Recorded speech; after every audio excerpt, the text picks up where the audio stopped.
welcome to another episode of Podcast on Fifth Ave. I'm Taylor Haase.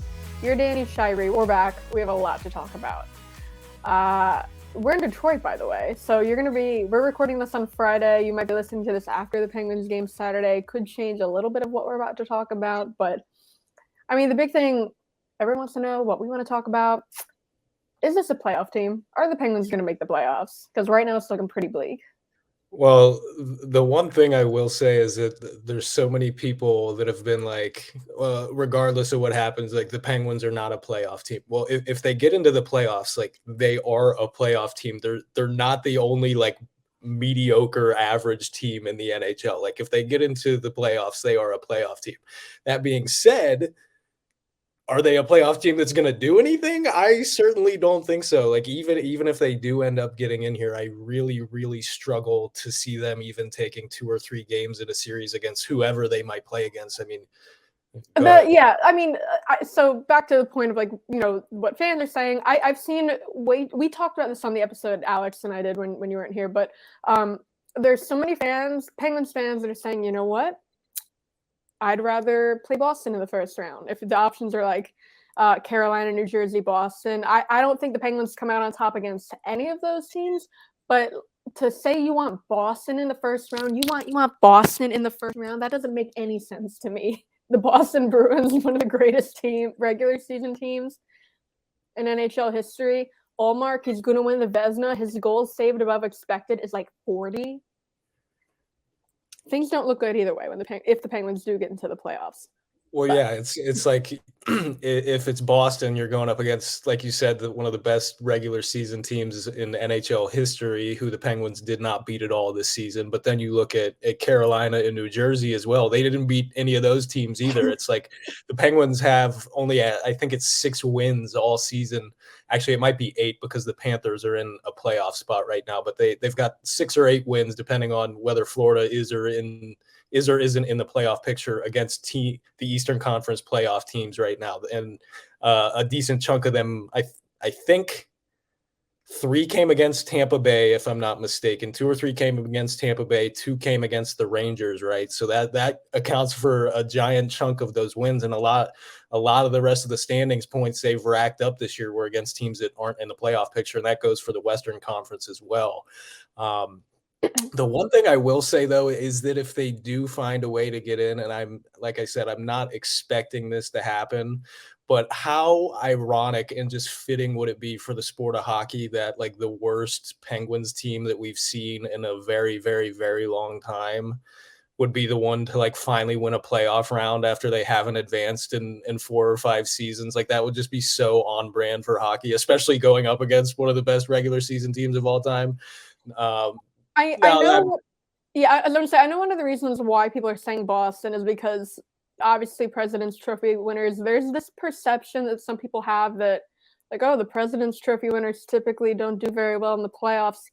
And, you know, they think about like Columbus sweeping Tampa. The President's Trophy winners are typically not, they don't most of the time win the Stanley Cup. But I don't remember. I don't have the odds off the top of my head. I think the last team to win the President's Trophy and the Stanley Cup was like one of the Blackhawks teams. But they typically do make it out of the first round. When you remember President's Trophy winners flaming out the first round, that's not because it typically happens. That's just because when it does happen, you're like, wow, you remember that Tampa getting swept in the first round when they had, you know, a record-setting season for them. So that doesn't mean it happens more often, but. Yeah, and the other thing too is that you can't just like straight up point to winning a cup in that regard to necessarily say like, oh, this President's Trophy team was a failure, right? There's still 16 teams in the playoffs, and you look at any of the like probability models that are out there, like the playoff models and each team's probability to like advance to any round, and then you go further down and look at teams' probability of winning the Stanley Cup every single year. Even the best teams really only have like somewhere between like a 20 and 30% chance of winning the cup, which means that like it's overwhelmingly likely that they don't end up going all the way. So that's really something to keep in mind there. But again, Boston has been a team that just in general gives the Penguins fits. Then you look at their lineup and then look at what the Penguins have done all season. I just don't really see, unless the hockey gods have some divine intervention, like I was referring to earlier about just some absolute wackiness. I really just struggle to see that. But why don't we get into here the schedule for the Penguins as well as where the Panthers and Islanders are at right now. So the Penguins heading into Saturday.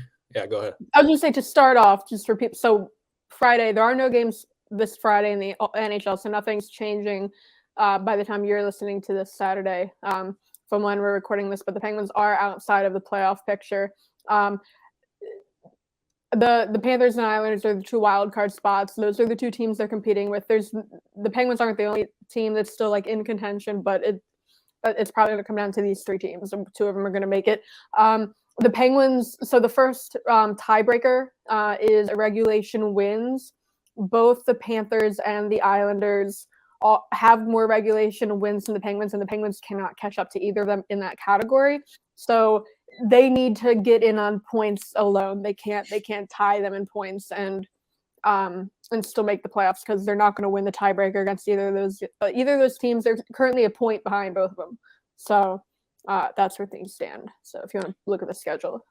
Yeah, so we're kind of looking at a situation here. The Penguins mentioned after a couple games ago, they were like, "Yeah, we're still in control of our own destiny here. Like we can get in if we take care of business." Well, all of a sudden, next game, destiny is out of their hands, and they might need some help even if they do win out all the way here, because they are behind a point. So the Penguins, starting tomorrow here in Detroit, have a game against the Red Wings. And then going into next week, they have a home game against the Blackhawks, and then they wrap up the regular season in Columbus against the Blue Jackets.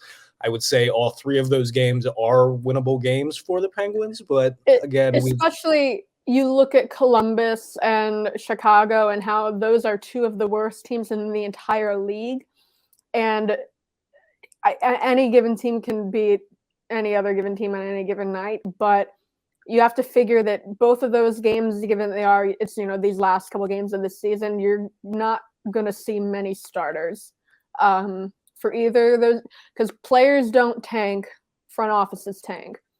So if you're the front office of the Blackhawks or the Blue Jackets, you want the best possible odds for Connor Bedard. You're not going to dress like you're Patrick Laine in that game, because you're going to want to lose that game. Now, if they dress an ECHL lineup, could that lineup, it's a bunch of young kids. They want to prove something. They want to earn a spot. They could go out there, show up, beat the Penguins. That would not be the most surprising thing in the world if things go wrong for both teams. Well, the Blue Jackets have been dealing with so many injuries this season, and they're just a relatively bad team in general when they are completely healthy, but they've been dealing with so many injuries, especially down the stretch here, that they kind of are icing an ECHL lineup anyway. But with that being said, I have given up on trying to predict, oh yeah, the Penguins have this game in the bag, right? Like it's just been absolutely mind-boggling to try and wrap your head around why they perform any particular way in any particular game. It's like I keep going back to that game in New Jersey, that biggest game of the year, and they just came out completely flat and lifeless and looked like it was a friggin' random January weeknight game against the Coyotes. So yes, you would think they're going to get up for those games, and you would think that they would take care of business against those inferior opponents, but who knows what's going to happen with them at this point. I wouldn't be shocked at all if we see a great game here against the Red Wings on Saturday, and then maybe a giant stinker against the Blackhawks, and then it's going to come down to the wire against the Blue Jackets. So I really struggle to try and say, oh, they're going to go 3-0 in the stretch or 2-1 here. They have an easier schedule than the Panthers and the Islanders, though. Yeah. So leading into the Islanders' schedule, we'll start with them. So they've got their next three games. They're home against the Flyers, then they're at the Capitals, and then they finish the regular season at home against the Canadiens. You would think You would think that they'll probably take 2 of those games, particularly I'm looking at the Philly and Montreal games there, but even Washington, they've really kind of tapered off and fallen off here down the stretch as well after they sold at the deadline. I don't know. But then again, like that's the team that like they're not really in the Connor Bedard race. They're still gonna, they're gonna want to finish the season on a high note. Ovi's chasing the goal record. That he has something to play for at this point. They have some young players too that are probably gonna be like trying to impress for next season. I think like the Capitals, they're already out of playoff contention, but they're not a bad team. Well, So. I think they're a bad team, but they're not that bad. And then looking at the Panthers' final 3 games, they are at Washington, and then their final 2 games are at home against the Maple Leafs and at home against the Hurricanes. So I think the Hurricanes, they're obviously, neck and neck with New Jersey to win the top spot in the Metro. So that helps the Penguins. But, that game's probably going to mean something for Carolina. What hurts those Toronto is locked into a spot. They can't fall or rise in the standings. So they're probably they might like rest some of their guys and not try too hard in that game. Yeah, so looking at that, kind of like the Islanders, I could see them going 2-1 in those games, especially just considering the stakes. But then I go back to several weeks ago when the Panthers were kind of stumbling here and losing some games that they probably shouldn't have been. It's kind of like a Penguin situation where you really don't want to put yourself in a spot where you're like, oh yeah, they got that game in the bag, especially if like the Maple Leafs might be sitting some of their guys. But looking at this, I could see each of these 3 teams going 2-1 in these games. Now, of course, if games go to overtime and things like that, it might throw the standings a little out of whack from what we're talking about here. But let's just say all 3 teams go 2-1 and the one loss is in regulation, then the Penguins they're not making the playoffs this year. What do you prediction time? What do you think actually happens? Do I have to answer? I mean, I'll go first. I'll say that the 2 teams are the Islanders or the Penguins, and the Panthers fall out of it. That's what I'm going to go with. Panthers fall out of it. I do. Just looking at like the schedule ahead, I would say that if you look at like the strength of schedule ahead, I think the Panthers have the harder of the Penguins obviously have ground it's not all in the Penguins' hands. They need these teams to lose too. I don't know how the seeding would play out. If it were me, I would like the Penguins to be the top seed in the wild card because I don't want to go to Boston. Like, I just don't want to go to Boston. I don't care what happens. I would rather go to Carolina or Newark, but that's me. Yeah, I'm looking like 2 weeks ago. I was convinced that the Penguins were going to make the playoffs. I don't think they're a great team, and I didn't think that they were going to suddenly like flip a switch down the stretch here. But I was pretty confident that they would find a way to sneak in. Now I'm not so confident, and again, a lot could happen, and all 3 of these teams might end up only winning one of their final 3 games, and then we're going to sit here looking like fools. This just seems like a really, really tough road ahead, and like so much needs to fall in line for it to happen. I'm going to stick my neck out here and say I think the Penguins' playoff streak might be coming to an end. All right. Okay. Well, we'll see what happens. We're gonna take a break here. We're gonna come back. We have a lot to talk about. We're gonna look at the goalie situation heading into the off season, and then stay with us. Third segment, we're gonna do a little prospect talk. So stay tuned. All right, and we are back. We're gonna look a little further ahead, past the playoffs, and talk about what happens this off season with the goaltending. So dismissed still under contract. Jarry, though, pending UFA, has not been re-signed. None of the Penguins' pending UFAs have been re-signed. Hextall's not really one to negotiate in season, but at least with Jarry, I think there's a lot up in the air about, is it worth bringing him back with the injury problems he's had? Earlier in the season when he was hurt, it kind of was like, oh, it's not worth a gamble. But with as much as he's been out lately, he might be like an intriguing, like buy low option, low risk, potential reward option. But just what would you do with Jarry? And does it really is it contingent on the playoffs? No, I don't think that there's anything that Jarry could do here. He could post a shutout in these last 3 games and play out of his mind in the first round. And if the Penguins do make the playoffs, he could play out of his mind. And I still don't think that would change my thoughts on him. The thing is that I view this as a statement season for Jarry coming into the year, because he was coming off the best regular season of his career, and you look at his numbers and specifically like his save percentage and his goals saved above expected for each individual season of his career.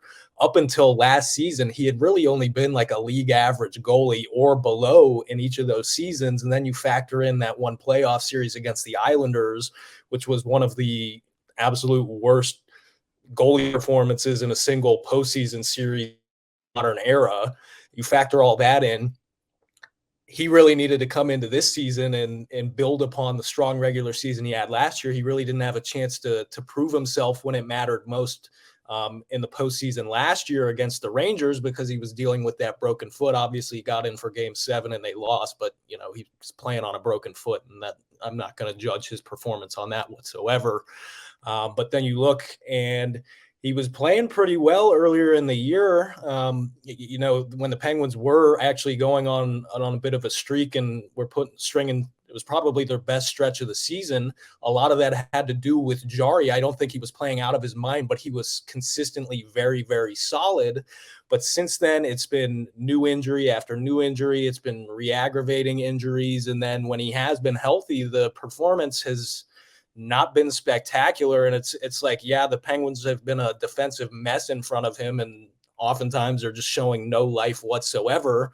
But again, the good goalies, and you need your number one guy to be your backbone and come up with some big saves for you when you need it most. And he hasn't really done that. And you even look at his last handful of starts going into the other night, he had allowed 9 goals in his last 2 starts in 2 of the biggest games of the year. And yes, again, the defense in front of him was not spectacular, but it's like, what is going on here? So I agree with you that he's kind of, when he was going on that hot streak earlier in the year, it was like, oh crap, like what are the Penguins going to have to fork out to keep Jarry around? But now it's almost a situation where, like, well, I don't know that there's many teams out there that are going to want to take a flyer on a guy who's never proven himself when it's mattered most. And then another thing that you don't even know if he's going to be available when you need him most. So it's really interesting here if the Penguins could bring him back, because yes, they have some salary cap space going into the offseason, but they've got some holes throughout the skater lineup that they're going to need to fill. And it might make a little bit of sense if you can get him at a pretty reasonable cap. That's I don't know. I haven't given too much thought about what that actual figure, what I would be comfortable with that figure being, but I'd have to think if you can get him around what his $3.5 million that he's being paid now, or maybe a little less, I don't know how you don't jump at that and at least take a risk, because that's what the Penguins have to do at this stage. Like, they're going to have to take some risks. Yeah. So here's what I would do. The UFA market for goalies this summer is horrendous. So I've you're not, if Jarry is not the option, the answer is not in free agency. Just looking at the UFAs, you have 37-year-old Jonathan Quick, 35-year-old Semyon Varlamov, 36-year-old Ben Bishop, 33-year-old Freddie Anderson, Jonathan Bernier, he's 34, Cam Talbot, he's 35, Anton Khudobin, he's 37, I think he was in the AHL, Alex Nedeljkovic, James Reimer, Mike Smith, Aiden Hill, Antti Raanta. Like, there is not a number one goalie out there. Jarry really is the best goalie available on the UFA market. So you'd have to look at a trade now, which I think helps that because, if you were to try to test free agency and you kind of strung Jarry along to see what's out there in free agency, then you might lose Jarry and then you might not be stuck with what's in free agency. But that's not a thing here. So the Penguins, whenever they're done, the season's over, they can start looking at a trade. And if you can get a trade done before free agency opens and get a number one, then hell yeah, like, do that. But if not, and you're approaching the start of free agency, no hint of a deal coming, then you might just have to go back to Jarry because there's not many options out there. As far as options on the trade market, the one that makes a lot of sense to me, and the only one I'm going to talk about right now, UC Saros, number one goalie in Nashville. He has 2 years left on his contract. He only has a $5 million cap hit. That's only $1.5 million more than Jarry. You basically make up for that with the Jack Johnson's cap hit going down like $1 million next year.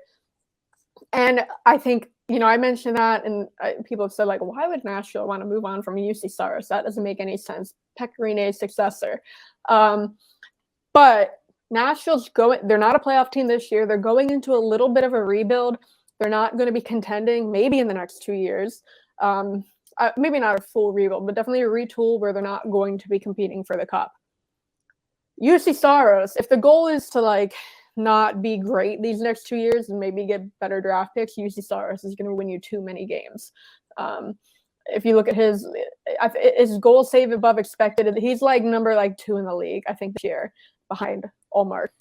And I know some of the expected goal models can vary a little bit just from the different public stats sites that are out there. But I saw something, I want to say it was earlier today or maybe yesterday, that through the first however many seasons of Saros's career, he has more goals saved above expected than any other goalie since that stat has been a thing, which is dating back to the 07-08 season. Yeah, he's an all-star goalie. And he's only 28. He turns 28 in 2 weeks. Happy early birthday, UC Saros.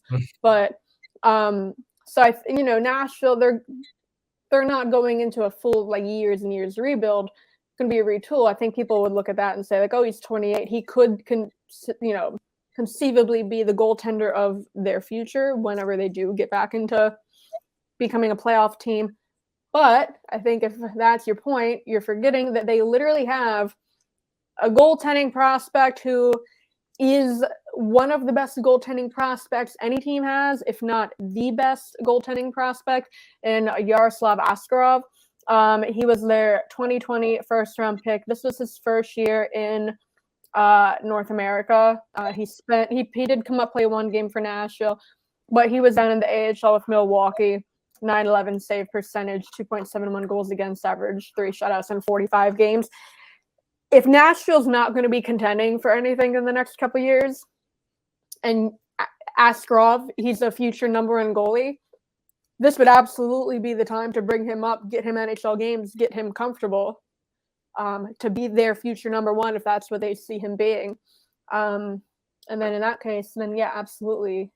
Moving on from Saros makes a lot of sense. And if they are rebuilding, they want younger assets, like an NHL asset, maybe like a P.O. Joseph, picks and prospects, then absolutely do that. I would throw any draft pick they want at them for UC Saros, because anyone the Penguins are going to pick with their first round draft pick, we've made this point a million times, Malkin's going to be on a fishing boat off the coast of Florida if they ever do make the NHL, if that is with the Penguins, where UC Saros could help you get anything out of this core now. And if you don't, then he's still young. And then when the Penguins do go to a rebuild, then you can move on from Saros.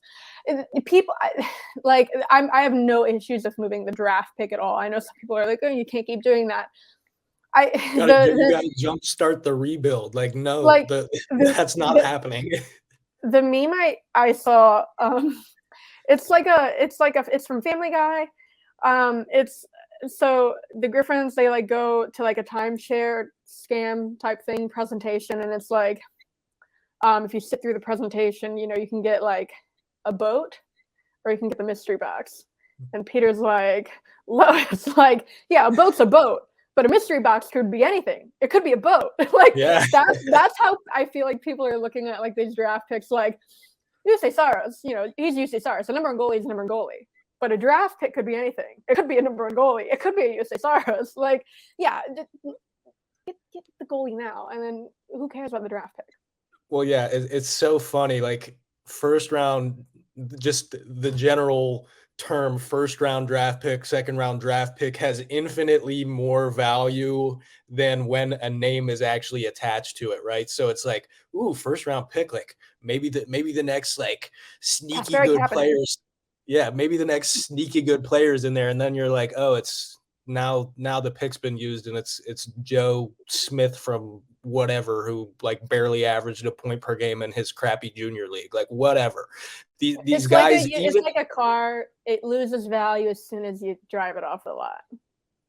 Yeah. So not to get into how Hextall managed this most recent trade deadline, but like the fact that the Penguins still have as many picks in the cupboard. I know they wasted a second round pick to bring Granlund in, but the fact that they have so many draft picks still in their pocket over the next like 3 drafts, because it's just insanity to me that they still have them. So if you can utilize those to go out and get an impact goalie, especially one like Saros, because the goaltending position is super volatile. And aside from like the top of the top and the bottom of the bottom, there so many goalies' performance is just up and down from year to year. And it's really hard to predict and project how any goalie is going to perform in any given season. So if you can really get your hands on one of those guys that you know, he might not be the Vezina winner every season, but he's going to be in the top handful of goalies every season. I don't know how you don't, I'm just going to say sell the farm, or in terms of the draft picks, utilize whatever you can to bring them in. And I understand that you can't probably just send a package of as many draft picks as you want to get a guy like that, but utilize as many as you can. The Penguins do have, like you said, a guy like Joseph that might be a little bit of interest to them. I would again move on from a guy like Owen Pickering. There's very few assets, I guess, if you would even want to refer to them as that, that the Penguins have their hands on, that I would be reluctant to move. Yeah. The only draft pick I think that matters to me is their 2030 first round pick, because that is when Alex Letang is draft eligible. And he's basically a Penguins prospect at this point with the amount of times that's kind of like jarring to hear, because 2030 doesn't even seem like it's all that far away. Yeah. I feel like he was just like 5 years old being at the, I don't know. Anyway, beyond Saros, do you have any other ideas for goalie targets? Yeah, so I put together a list of just other names. There's 3 other names I wrote down here aside from Saros that maybe the Penguins could take at least show some intrigue here heading into the offseason. The only one of the 3 that's an actual unrestricted free agent is Freddie Anderson. But he's on the wrong side of 30, and 2 of the past 3 years or 3 of the past 4 years, he has been dealing with some injury issues. And when he was healthy in a couple of those seasons, he didn't perform all that well. So I don't know that you really solve your Jarry problem by going out and getting a guy who might just be an older Jarry. So again, if you can maybe get him around a cap hit that Jarry's at, if Jarry, says, screw you guys, I'm going to play in wherever for this ridiculous contract, like that Matt Murray contract that the Ottawa Senators gave him, like if he can get one of those, I think he should jump on it regardless.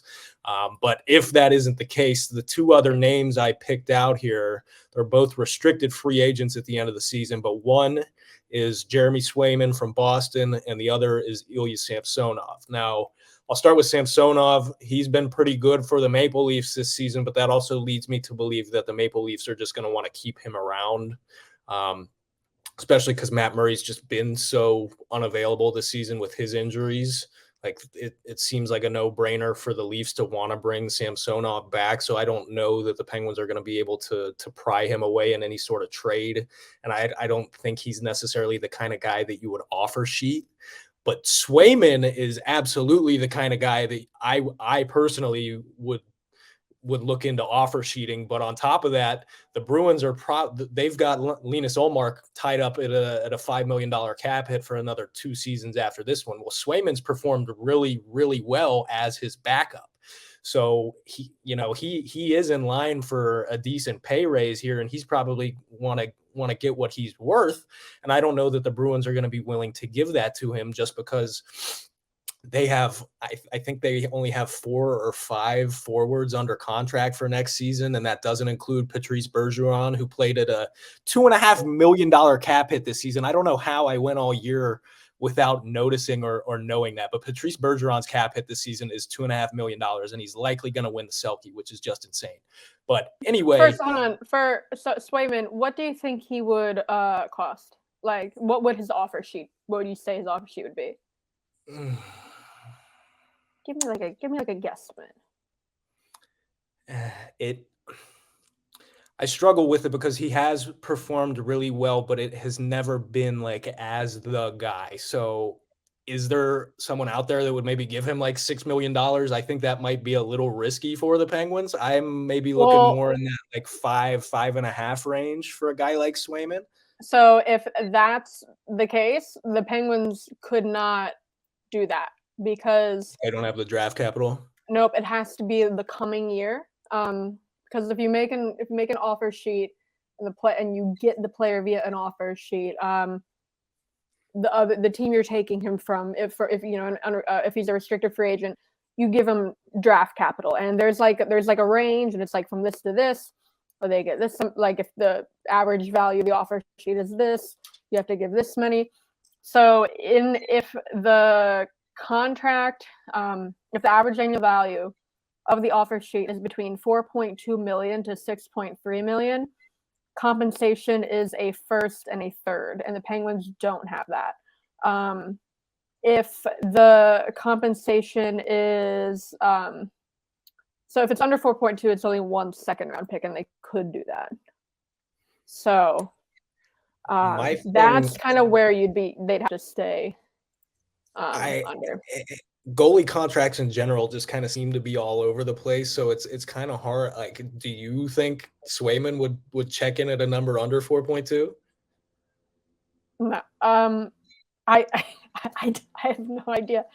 I think here's the problem: is like there are so many teams out there in need of a goalie, and so like the team I brought up when we were driving to Detroit is like Buffalo. Buffalo is like a goalie away from being like a real playoff team. I think if you get into a bidding war like that, you're going to lose out to Buffalo. And Buffalo, I'm pretty sure Buffalo has. I don't think they've moved on from they have their draft picks, so like they could do that. So that's where you get into a little bit of trouble. Well, then you can kind of go back to what we were talking about with Saros, though, and like, is there an avenue where the Penguins could utilize some of the assets they have in their pool to trade for Swayman's rights? That's another option. Yeah, that might more sense if you're gonna go after that, and it is someone like a Swayman where maybe you don't have the draft capital to make the offer sheet, trading for his rights, and then negotiating with him yourself. That's definitely an avenue they can make. With that being said, if the Bruins are looking to get their own haul in trading his rights, I would have to imagine that there's probably a few other teams out there that could put together a better package than the Penguins could. Yeah, absolutely. And given that he's younger, I think he would maybe be in more demand for a team like a Buffalo than maybe someone like a Saros. I don't know, because Buffalo has the pieces to be good for much longer than the Penguins have, and maybe they want a goalie like a Swayman who can be the number one for a long time, where Saros is a little closer to 30. I don't know. You say Saros. That's all I'm focusing on right now. We're gonna take a break. We're gonna come back. We're gonna talk about prospects, including a goalie prospect, not Sergei Marishov. I'm sure you want to talk about him, but we're gonna talk about other goalie prospects, other Penguins prospects. So stay tuned. Stay with us. We'll be right back. All right, and we're back. We're going to talk about some prospect news updates. Biggest one, first of all, Penguins 2020 second-round pick, Joel Blomqvist, one of their best prospects in the entire system. Joel Blomqvist, he signed his entry-level contract, and just before that, he signed an ATO, amateur tryout contract, to come over to Wilkes-Barre to finish out the season there. He is there. He hasn't played yet as of Friday. He needs a couple of days to practice because his Finnish team got knocked out a little while ago.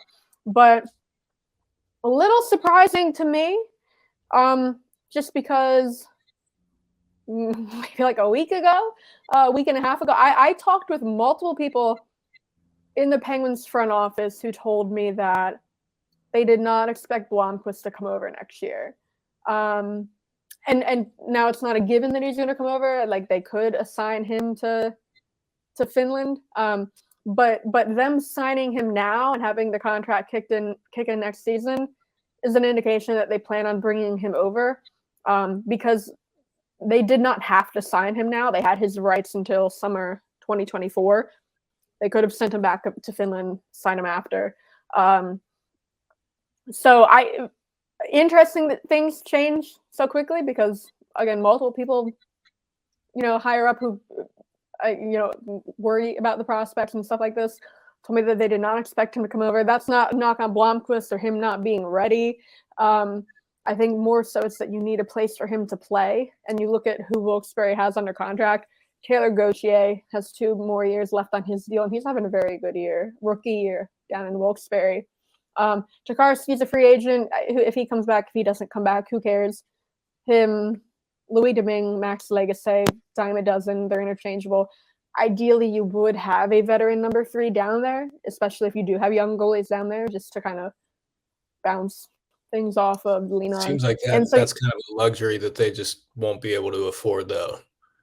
As a number 3 in Wilkes-Barre, Dustin Jakarski. No, I'm not saying like physically can't fit it under the cap kind of thing, but I'm saying like if you have Gauthier coming off that strong season, and then if you want to get Blomqvist down that path, it's like you got to kind of weigh the opportunity cost of one or the other.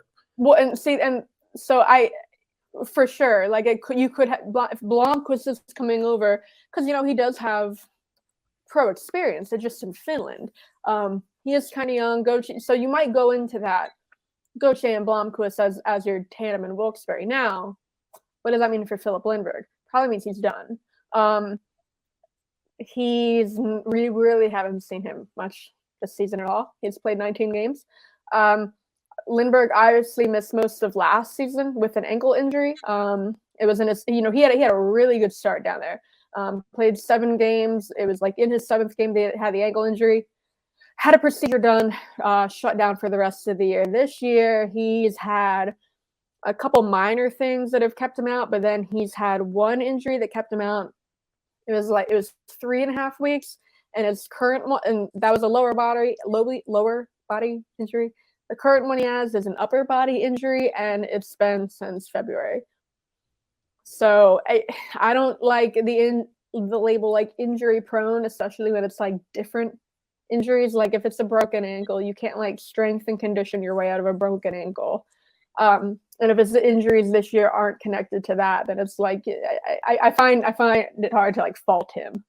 He can't stay healthy, but even when he has been in. Just real quick. Even when he has been in this year, his numbers have not been great. He has like a sub 900 save percentage.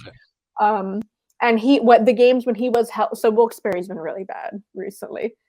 When he was playing, they were not that bad. Like first couple months of the season, Wilkes-Barre was definitely a playoff team. As of late, they've been sub 500. Taylor Gauthier is putting up much better numbers behind a worse team.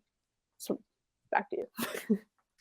Yeah, I just on your injury prone front, like I definitely feel for players that just can't seem to ever shake the injury bug. Like my senior year of playing high school hockey, we had like I want to say it was the last like preseason tournament we'd play before the regular season would start.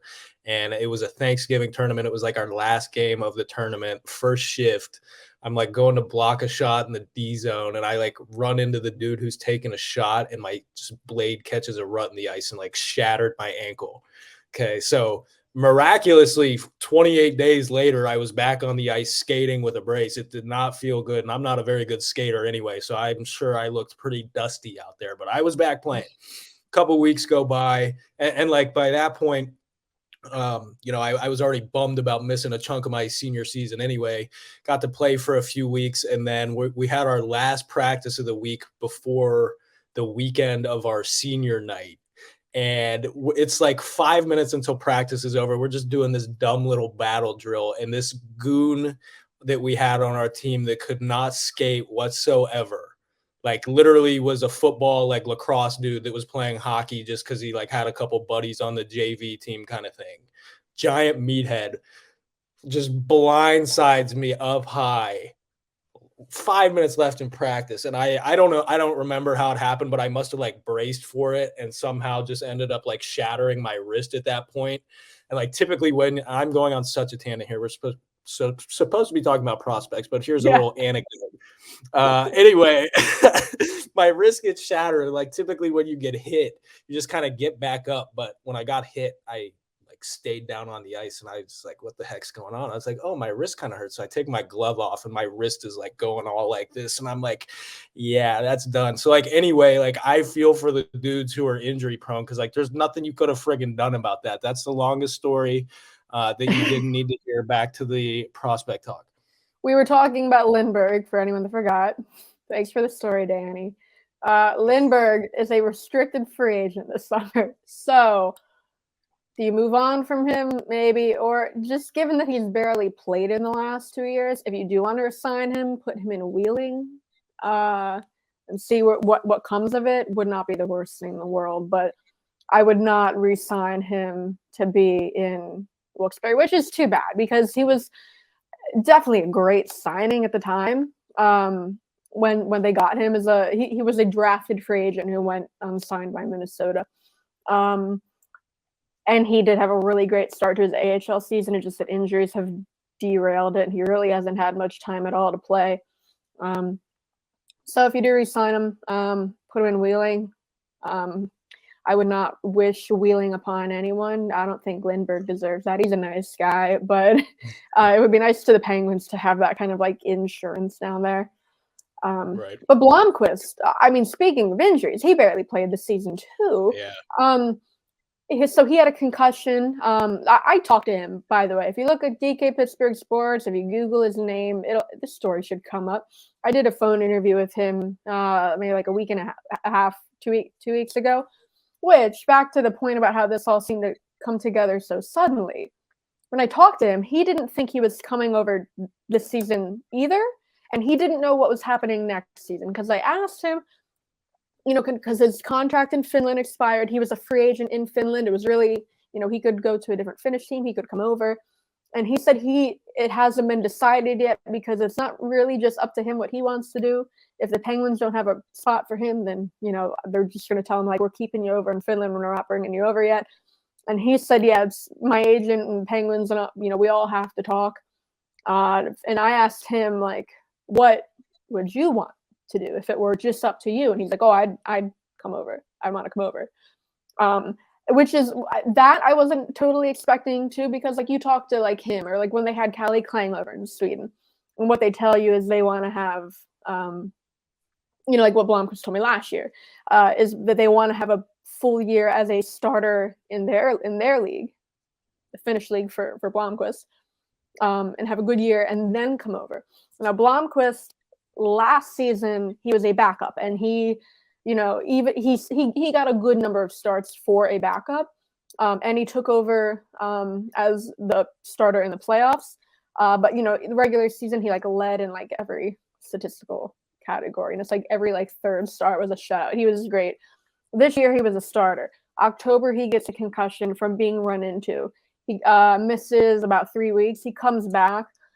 I forget how many games he played, but then in December, so 2 months later, after he came back, he gets another concussion from being run into.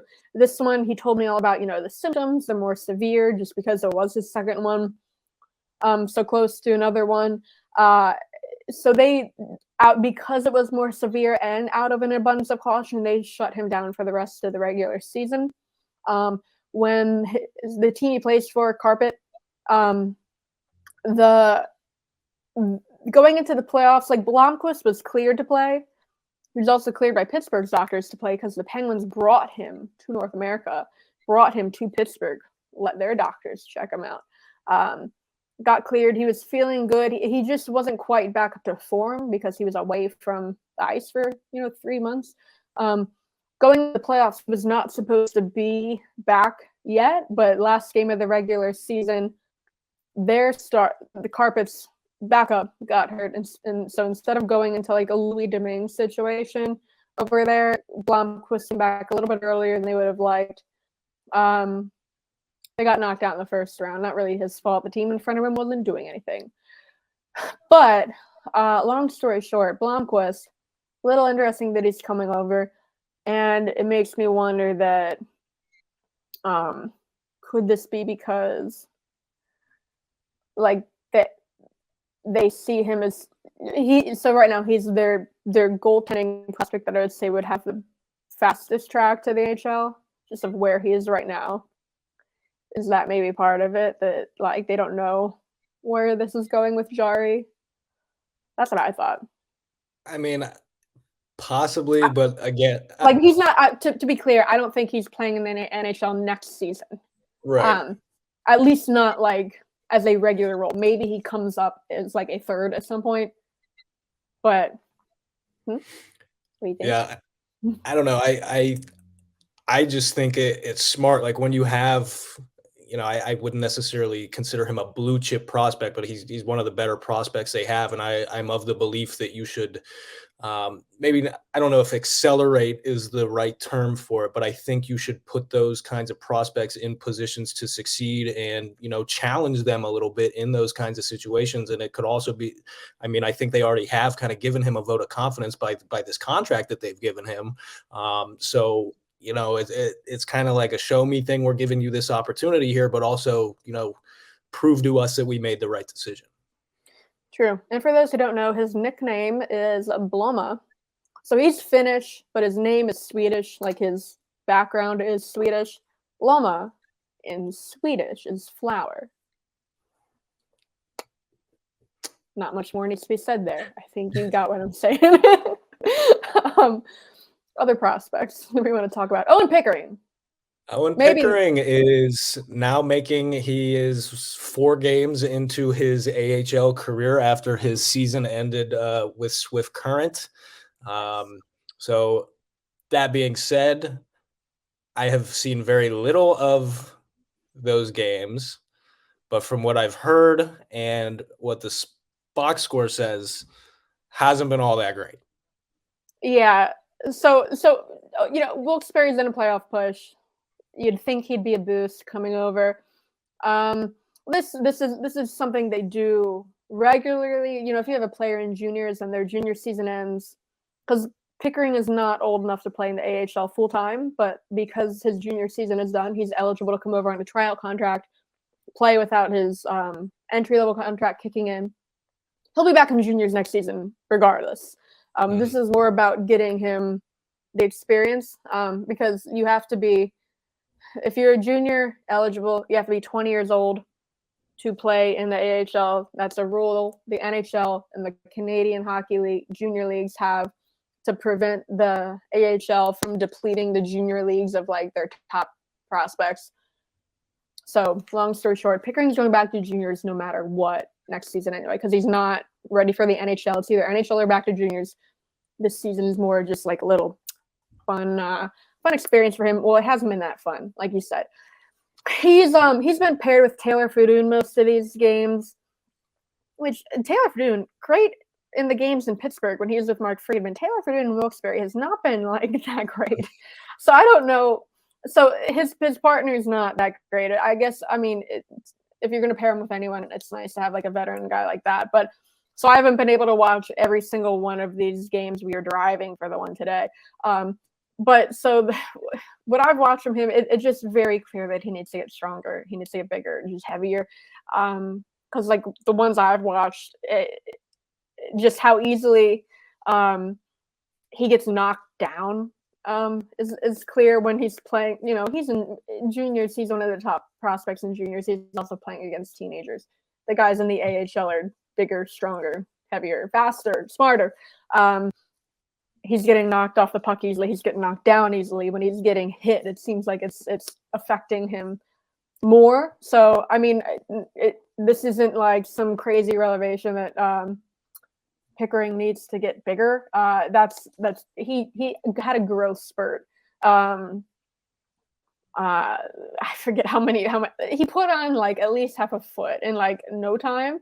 he used to be pretty undersized, and he's still growing into his body. That's Yeah, known. and he even told us, like, during development camp after he was drafted last summer, like he straight up told us he's still kind of figuring out how to be an effective hockey player in his new body type. Like that, it's completely different when you grow that much. Like just going straight up, it changes a lot about the way you skate and the way you play through physicality and the way you handle the puck and even shoot it. So that was something that we knew was going to be a little bit of a challenge for him. And I do think it's good that he's getting a little bit of a taste in the AHL now, because the AHL is obviously a very, very physical league where you got a lot of guys down there that are trying to bring energy and prove their worth by bringing that physicality. So I do like that, but and I'm not a plus minus guy by any stretch of the imagination, but because we have relatively limited stat databases for the AHL in the minor leagues, like in 4 games, Pickering has no goals, no assists, and he is a -7. So like, and they've put him out there. And what I've watched, I thought it was like encouraging that he's quarterbacking the second power play unit like 2 minutes into his AHL debut, after not really having much practice time either. That's also kind of an indication of what options Wilkes-Barre has on D at this point. That Pickering, coming right out of juniors, being a string bean, is one of your best options. But I mean, yeah, there's not a whole lot to talk about with this. It's nice to see him getting that experience. It's not. He's not doing too well, but it's not like oh no, this is maybe he's not that good. It's not the end of the world or anything. No, I don't think he's having that much fun down there, but whatever. But all right, let's get to our last guy here. Well, no, okay, we got 2, but the first one, Poulin. There's not really much to talk about. Oh yeah, we just wanted to tell people he did. So we're recording this Friday, like we said. He played his first game since December. So it is 4 months, I think. So yeah, so he took that mental health break. We didn't know what it was at the time. It was just for personal reasons. He announced a couple of weeks ago that he was coming back. He did come back to Wilkes-Barre at that time. It's just that, given that he was like working out still when he was back home in Quebec, but he obviously wasn't practicing with like a team. So he needed a couple weeks to like get back up to form. He, got right back into his spot centering Wilkes-Barre's second line. So yeah, it's just one game. I don't think we'll see him in the NHL the rest of this season. If he had stuck around and he was like in an okay place, mentally and like playing well, then maybe we would have seen him more this season. But I just think the focus now is, he's okay. It's nice to see that he's back, and he's going to come back stronger next season. I would be surprised to see him back up. And if I don't know, if a bunch of guys get hurt, which that's Penguins hockey, baby, then maybe we see him. Yeah, like you said, my biggest takeaway from it, I'm just glad he's doing okay and is back at a point where he's like good to be back around the game. I obviously don't want to get into like anybody's personal lives or anything, but that's just kind of scary to think about, and like you really feel for somebody like that. So I'm just glad he's back in the kind of headspace where he feels like he can get back to the game, because it seems like that is something that he really relies on in trying times like that, is just being around the game as well. Yeah, and I think it's encouraging to see him have, the courage to speak up and say, like, hey, I need help. I need to get away from hockey for however long. And for the team to be 100% behind him from the beginning, tell him, like, take as much time as you need.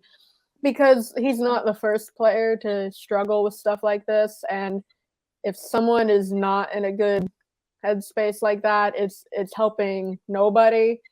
If a player like that is staying and suffering, trying to play through it when that's not what's best for them, and that would affect their play too. That's not good for the team either. Like, Poulin wasn't playing well in the time leading up to when he decided to take his leave. That's because he's obviously going through stuff. So best for everyone.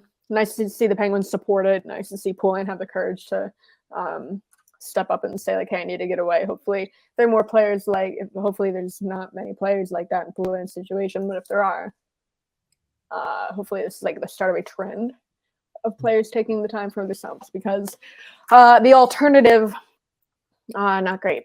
The last guy we actually, do you have anything to say? No, I was just gonna say, like, not necessarily like a trend, but just feeling comfortable enough to be like, I'm not okay right now. Like, I am a detriment to my team. I need to take care of myself. I just think we're getting to a point now where that is okay and it is accepted. That's just a great thing, because as you mentioned, you don't want to be out there and putting, especially like some of your top prospects, not to say that it matters if you are a top prospect, but do you really want to be putting your top prospect in a situation like that where he's not okay right now, and you're like, okay, like, you just got to battle through, man. We got to get Wilkes-Barre in the playoffs. Yeah. I mean, it says a lot too about like Wilkes-Barre's leadership, like their coaching staff, that Poulin has a relationship with those guys, that he can talk to them, and it leads to him getting the help he needs. So good on everyone involved. Last guy I want to talk about, not a Penguins prospect anymore, but while we were away, the Penguins traded Judd Caulfield, winger, North Dakota prospect, 22 years old. He was their 5th round pick in 2019. He's big, 6'4", 212. I think some people, that's all they need to hear, and they're like, that's a guy. Boy. That's certainly a guy. Out of North Dakota, he was a senior. They traded him to Anaheim for Timo Nickel, who is a right-handed defense prospect. He was the Ducks' 4th round pick in 2020. He was playing in the Allsvenskan last year. That's the second Swedish league. He's not Swedish. He's Austrian. Timo Nickel. He has an extra letter in his first name and is missing a letter in his last name. That's the most interesting thing about him. So both of these guys, it's just trading the rights. Nickel, he's the Penguins now. His rights expire summer 2024. So he's not signed. Caulfield, he is now signed by Anaheim. He signed his entry-level deal 2 years, but at the time, he was unsigned. So it's just trading his rights. Now, I think a lot. So my speculation about like why this happened at the time is like maybe Caulfield did not want to sign, and they traded him because his rights, if you don't sign him, his rights expire at some point eventually. Might as well try to get something for him. It's actually the opposite. The Penguins did not want, and it makes sense. Caulfield had already announced that he was going back to North Dakota for a 5th season. That's something he's allowed to do. The college hockey players have an extra year of eligibility because of the impact COVID had on those seasons. So he had announced that he was going back for a 5th year. Normally his rights would have expired this year, but because he was going back to college, they would have expired the following summer. I thought that was something he was doing to improve his draft stock, to sign with a team other than the Penguins. That's not what was happening. The Penguins did not want to sign him, and he knew that. Now, because he's not in order to test free agency, he could have done that. He could have graduated as a senior, waited until August 15th. He would have been an unrestricted free agent. He could have talked to anyone he wanted. He could have signed anywhere. He would not have had to sign with the Penguins if he waited until August 15th. But he didn't think anyone wanted to sign him. That's kind of like how low his stock was at this point. Now there's no way of knowing that for sure, obviously, because he would have had to leave college and wait until August 15th to figure that all out. But basically, his numbers were not great. They really didn't show much improvement over the last year, but that's not it. It was just kind of like his overall game. Speed is the big thing. Again, I think people just look at his size and they're like, yeah, that's all I need to know. You can't teach that. You can teach the rest. But it just, he wasn't, apparently he didn't think, the sense he got was that teams were not going to sign him to an NHL contract. Because, you only get 50 contracts to give out. So you don't want to waste them on too many projects. And he was always going to be kind of a project. That's not surprising. Now, Anaheim actually did want to take a flyer on him, so they traded for him. And then, so like, we want to sign you. So Caulfield is not going back to school anymore. He's signing with Anaheim. He's turning pro. But yeah, so that's not, I know people saw that and they're like, oh, this is an example of, prospects not wanting to play for the Penguins because the young players never get a shot. And they don't want to play for Hextall. And Mike Sullivan hates all the young guys. Like, relax, calm down. No, that's not what was happening at all. The Penguins didn't like him, and apparently not many teams did either. Anaheim taking a flyer on him is not an indication that the Penguins screwed up there. Now, with the way the Ducks season is going, he could be playing on their third line next year. yeah. So that's the thing. Another thing, I think. So we've talked on this show before about college undrafted guys in college that we've been watching. In particular, Aiden Fulp, defenseman, big guy, defenseman out of Western Michigan, and then Max Sasson, young not too young because he was older for a sophomore, but sophomore center out of Western Michigan. Both those guys signed elsewhere. Canucks signed Sasson, Islanders signed Fulp. Now, I think people look at, so you look at last year, the Penguins signed 6 prospects in the free agent market, 5 undrafted guys, and then 1 who by that August 15th deadline went unsigned and became an unrestricted free agent in Jack St. Ivany. They haven't signed any this year to NHL deals. And I think people were looking at that, and again, like what I was saying, like, oh, prospects don't want to sign here because no spots in they're never going to get a call up. That's not happening. So the Penguins never made an offer to Fulp or Sasson. And basically what I was told is that they really haven't been in on many of these guys because they don't think this is a good market for college free agents. Like, there absolutely are top really guys. Means that it's a great market. I'm just kidding. There are like top guys, obviously, but like, are those actually going to be good prospects, or are they just better than everyone else, relatively speaking? The Penguins think, yeah, there are like, top guys this year and they're getting deals, but are they potentially like future impact players? They don't see that as the case. So I would not be surprised if we really don't see many, if any, signings, which again is fine because they signed 6 last year, which is just absurd for 1 year. Corey Ananovsky, he's having a pretty good year. Ty Glover has been, I don't know if I'd say underwhelming, but he hasn't been like a full-time, he's been healthy scratch a couple times. Another guy at Western Michigan, Ty Glover. Corey Ananovsky out of Princeton. Taylor Gauthier, who we've already talked about, great signing. Jordan Frasca, little underwhelmed by him, especially given his OHL numbers with Kingston. He's been in Wheeling, hasn't really. Yeah, you were pumping his tires before the season. What happened? Well, I don't know. Wow. Like, I know that like you couldn't put a whole lot of stock into his numbers, given that he was an overager, and a lot of those numbers were from sharing a power play with Shane Wright. But not very impressed. And then Jack St. Ivany, Colin Sawyer. Have I named 6 of them? Is that 6? Was anyone counting? Colin Sawyer. I feel like you named 20. Frasca, Glover, Ananovsky, Jack St. Ivany, Sawyer, Gauthier. That's all of them. Sawyer, other defenseman. He was hurt for a while to start the season. It was a training camp, high ankle sprain out of training camp. So he just kind of was behind the 8 ball to start. Jack St. Ivany, he's been having a fine year. So they signed 6. You can't hit on all of them. I wouldn't say any of them are a bust yet, but Gauthier has definitely been the highlight of that. If they don't sign any this year, it's not the end of the world. As much as I would have liked to see Aiden Fulp or Max Sasson sign here, just because of all the time I spent watching him, because I thought that was going to happen. But anyway, that concludes our longest episode of all time. I don't know. Alex and I went pretty long about you two weeks ago, and his stories were honestly better. Because he is talking about the time he was traded like 4 times in one day in the ECHL, and the time he got his nose broken in Well, you mean that's more pro interesting than my hockey. story about the time I broke my wrist? Yeah, and it was a lot shorter too.